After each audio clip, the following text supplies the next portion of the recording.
The fire was still burning through Moria camp as the new day began on the Greek island of Lesbos. Around the camp, thousands of refugees, again in search of a home, sleeping wherever they can. Overnight, more than 12,000 people fled as flames began sweeping through the largest refugee camp in Greece. Many looked on as their homes were destroyed. The battle against the fire made more difficult by strong winds. My house this finished. Asphalt, many, all finished.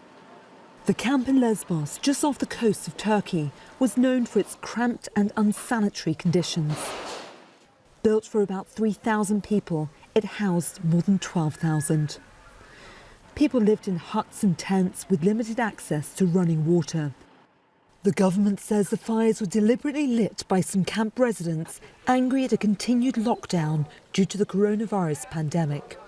Many of the asymptomatic people have been put into a quarantine area on the far eastern side of the camp, and that area earlier this evening was attacked by individuals who seemingly do not believe that corona is actually in the camp and that it is being seen as a reason to continue a 6-month lockdown in the camp.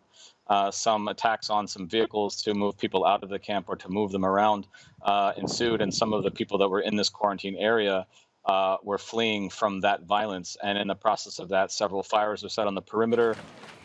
Between 2015 and 2016, thousands of people made the journey across the Mediterranean from Turkey to the island of Lesbos. Many fled from war, persecution and poverty, hoping to find safety in Europe. Since the 1st of March, those reaching the island have been quarantined away from Moria camp due to the pandemic. But for the people who found refuge in Moria, the very little they had is gone. And what was already an uncertain future is looking even more bleak.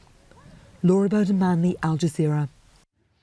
Caroline Willman is project coordinator for COVID-19 in on Lesbos Island for Doctors Without Borders. She says the conditions in the camp have been bad for some time. Moria is a camp with a capacity of 3,000 people, where at the moment there's between 12 and 13,000 people that were hosted there until last night. And so overnight fires have been raging in different places in the camp.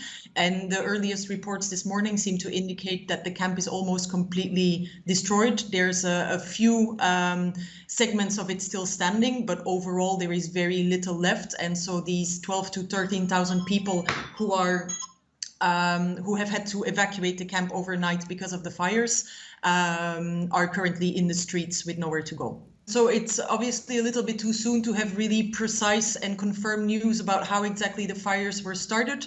It seems that it is indeed possible that it was the residents of the camp who started them.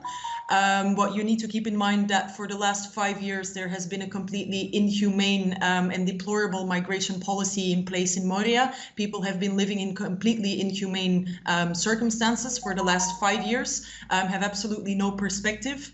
And this level of stress has been augmented tremendously in the last 6 months with very strict movement restrictions related to COVID-19. And then, of course, the additional stress when last week a first case of COVID was identified in the camp, and the camp was put under mass quarantine. So meaning nobody was anymore allowed to leave the camp. So I think what we're seeing now, it's unfortunately the very sad but also predictable outcome of these horrendous migration policies that people have been suffering from for the last 5 years. So there was a first case last week. 2,000 people were tested then by Greek health authorities, and which resulted up to yesterday in reportedly a total of 35 cases who had been put in isolation. Right now, there is nothing anymore in place for COVID because consider Moria camp no longer there. And we are extremely worried, not only for the 40% children that live in Moria who are currently on the street, but in particular related to COVID, also more than 200 people live in the camp who are at particular risk for COVID, either because of their age or because of comorbidities. That would mean that if they get infected, they will be much more sick than the rest of the population. And so as far as we know right now, those 200 are mixed in the big group of 13,000 who are basically at loss in the streets.